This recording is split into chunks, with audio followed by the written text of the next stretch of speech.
Hello అండి. ఎలా ఉన్నారు అందరూ? నేనైతే చాలా బాగున్నాను. నిన్నటి వీడియోకి ఇది కంటిన్యూషన్ బ్లాగ్ అని చెప్పాను కదండి.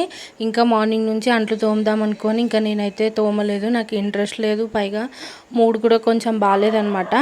బాగాలేదంటే ఏదో బాధనో లేకపోతే ఏదైనా టెన్షనో అది కాదు, కోపము. నాకు ఏదైనా ఫీలింగ్ వచ్చిందంటే ఒక పట్టన ఆ ఫీలింగ్ నుంచి బయటికి రాలేనండి. ఇంకా కోపం వచ్చినా బాధ వచ్చినా కూడా ఇంకెక్కువసేపు అలాగే ఉండిపోతాను అనమాట. కోపం వచ్చినప్పుడైతే ఇంకా నాకు బీపీ తన్నేస్తుంది. అంత మంచిది కాదు అని అమ్మ ఎప్పుడు చెప్తూ ఉంటుంది నాకు. అంతసేపు ఏది కూడా అంతసేపు ఉండకూడదు, ఏదైనా ఉన్నా కూడా కాసేపే ఉండాలని చెప్తూ ఉంటుంది. కానీ ఎందుకో నాకు అలా రాలేనమాట. కావాలని కాదు, నాకు అట్లా ఉంటుంది అంతే. సో ఇంకా ఆ రోజు నాకు కోపం ఉందన్నమాట. ఏ విషయానికి ఏంటి అనేది నేను చెప్పలేను. నాకు కొంచెం ఎందుకో కోపం వచ్చింది. పర్సనల్ మ్యాటర్ అనమాట, షేర్ చేసుకోలేను. ఒకవేళ సిచ్యువేషన్ ఏమైనా షేర్ చేసుకునేటట్టు వస్తే కంపల్సరీ మీతో చెప్తానులేండి.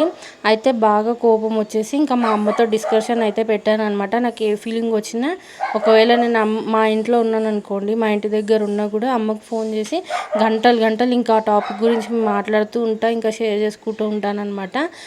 మనకి ఏదైనా ఫీలింగ్ అనిపించింది అనుకోండి, ఎవరితోనైనా షేర్ చేసుకుంటే అది కొంచెం తక్కువ అయిపోతుంది కదా. అందుకని ఇంకా అమ్మతో మాట్లాడుతూ ఉన్నాను. అయితే అమ్మ ఏమందంటే, అదేదో కిచెన్లో కూర్చోవే నాతో పాటు తోడుగా మాట్లాడుతూ ఉండు, నేను అంట్లు తోమేసుకుంటా, పని అయిపోతుంది. రాత్రంతా కూడా ఇలా కిచెన్ అంతా బాగోకపోతే పొద్దునకి కాఫీ పెట్టుకోబుద్ది కాదు అని చెప్పిందనమాట. అప్పుడు నేను అన్నాను, సరేలేమో ఎలాగో అలా నేను తోమేస్తానులే అన్నాను. అన్నా కూడా వద్దు, నీకు ఇంట్రెస్ట్ ఉంటే నువ్వు పాటికే చేసేసేదానివి, నాకు తెలుసు కదా. ఇంట్రెస్ట్ లేనప్పుడు ఎందుకు చేయడం, నేను చేసుకుంటాలే అని చెప్పింది. నేనేం ఆలోచించానంటే, అమ్మ అప్పుడే కదా బయట నుంచి వచ్చింది, ఆ రోజు రెస్ట్ తీసుకుంటుందిలే అనుకున్నా. కానీ మొత్తానికి నిజమే కదా ఇంకా అని చెప్పి నేను కూడా లైట్ తీసుకున్నాను. ఇంకా మొత్తం కూడా నీట్గా అంట్లయితే తోమేసుకుంది. కానీ తోమేటప్పటికి ఫుల్ చెమట అయిపోయిందండి. అదిగాక వాటర్ ఎంత తాగినా దాహం తీరట్లేదు, బయట వేడి చాలా ఉంది కదా. అందుకని చెప్పి ఇంకా అమ్మ అయితే చెమట ముద్ద అయిపోయింది మొత్తము. ఇంకా స్నానం చేసి వస్తానని చెప్పింది, గట్టంతా క్లీన్ చేసి. ఇంతలోగా నేను బాల్కనీలో కూర్చొని అదేంటి అమ్మతో మాట్లాడుతున్నాను కదా, ఏంటో పడింది కంట్లో. అదే ఇంకా ఇయర్బడ్ తెచ్చి తీస్తుంది, పురుగు అనుకుంటా చిన్నగా, అది పడింది కంట్లో. అయితే ఒక విషయం గురించి మీకు చెప్పాలనుకుంటున్నానండి. అదేంటంటే మా అపార్ట్మెంట్లోనే ఒకళ్ళు ల్యాబ్ కుక్కని పెంచుకుంటున్నారనమాట. అయితే అది ముసలిది అయిపోయింది, పైగా దానికి కొంచెం ఇన్ఫెక్షన్ కూడా ఉంది. అందుకని చెప్పి ఇంకా వాళ్ళు ఇంట్లోకి అయితే తీసుకెళ్ళట్లేదు, నార్మల్గా సెల్లార్లో కింద కట్టేసుకొని ఉంచారనమాట.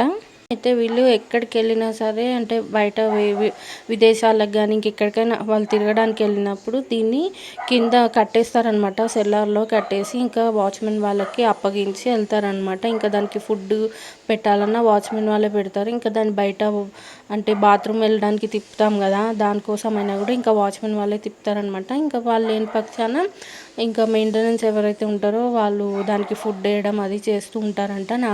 అయితే ఇవాళ ఈవినింగ్ ఒక 1-2 అవర్స్ నుంచి అది అరుస్తుందండి.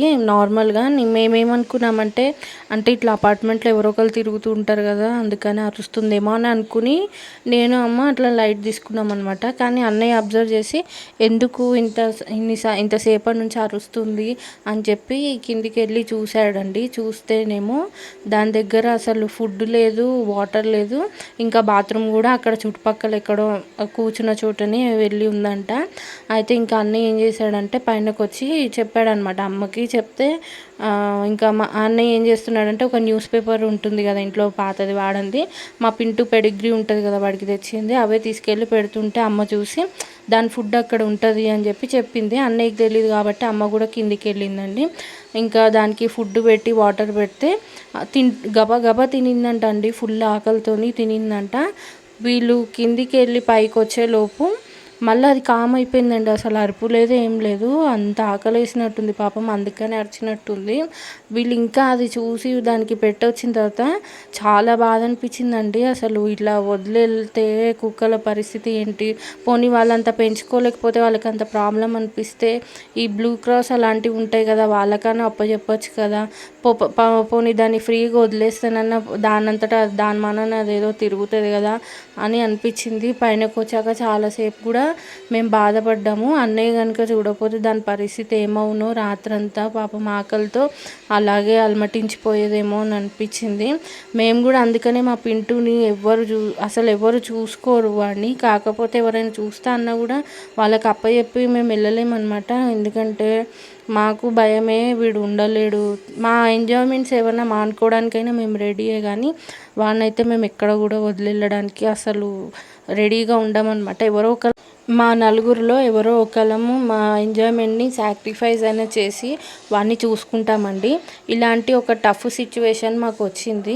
అదేంటంటే నాకు లాస్ట్ టైం ఎప్పుడైతే 4th month 5th month abortion అయిందండి. నాకు అబార్షన్ అయినప్పుడు అంటే నొప్పులు వచ్చాయన్నమాట. వచ్చినప్పుడు ఇంకా నేను హాస్పిటల్కి వెళ్ళాలి. అది కూడా ఎప్పుడు నైట్ 2 o'clockకి. ఇంకా అంబులెన్స్ వచ్చింది. ఇంకా అమ్మను మా హస్బెండ్ ఇద్దరే ఉన్నారు నా దగ్గర. ఇంకా పింటూ ఉన్నాడు అప్పటికే. సో పింటూని వదిలి మేము వెళ్ళలేము కదా. వీళ్ళు అట్లా కూడా నా కోసం నా గురించి ఆలోచించి పింటూని ఇంటి దగ్గర వదులుదామా అన్నట్టు ఆలోచిస్తున్నారు. మరి వీళ్ళు కూడా ఏం చేయలేరు కదా, నేను మెయిన్ కదా. ఇంకా అందుకని చెప్పి అలా అనుకుంటుంటే నేను అప్పుడే వాళ్ళకి చెప్పాను, నాకేమో పెయిన్స్ వస్తున్నాయి ఒక పక్క నుంచి. అంత పెయిన్స్లో కూడా మీరు ఎవరో ఒకరు పింటూ దగ్గర ఉంటేనే నేను హాస్పిటల్కి వస్తాను, లేకపోతే ఇక్కడే కూర్చుంటా అని చెప్పి అలా స్ట్రిక్ట్గా చెప్పేసరికి ఇంకా మా హస్బెండ్ ఆగిపోయాడు. పింటూ దగ్గరే ఉన్నాడు అనమాట. అప్పుడు మాకు వాడంటే అంత ప్రాణం అనమాట. అసలు వాడికి ఏమన్నా బాధ వచ్చినా కూడా మేము అసలు తట్టుకోలేము. అందుకనే మాకు ఇంకా వేరే కొంతమంది పెంచుకొని వదిలేస్తారు కదా కుక్కల్ని, వాళ్ళని చూస్తే కూడా అసలు వాళ్ళకి ఎలా మనసు ఒప్పుతుంది అన్నట్టు అనిపిస్తుంది. ఇంకా అది మా ఫీలింగ్. మేము అంతలా ప్రేమించేస్తున్నాం అనమాట. వాడిని తెచ్చుకునే ముందు మేము ఇవన్నీ ఆలోచించలేదు. మాకు ఎంత కష్టం వస్తుంది, వీడిని ఇంట్లో వదిలి వెళ్ళాలా లేదా, ఇలాంటివన్నీ మేము క్వశ్చన్స్ ఆలోచించలేదు. వాడు ఎందుకో మాకు అప్పుడు ముద్దుగా అనిపించాడు, తెచ్చేసుకున్నాం. తెచ్చిన తర్వాత వాడి మీద విపరీతమైన ప్రేమ పెరిగిపోయింది.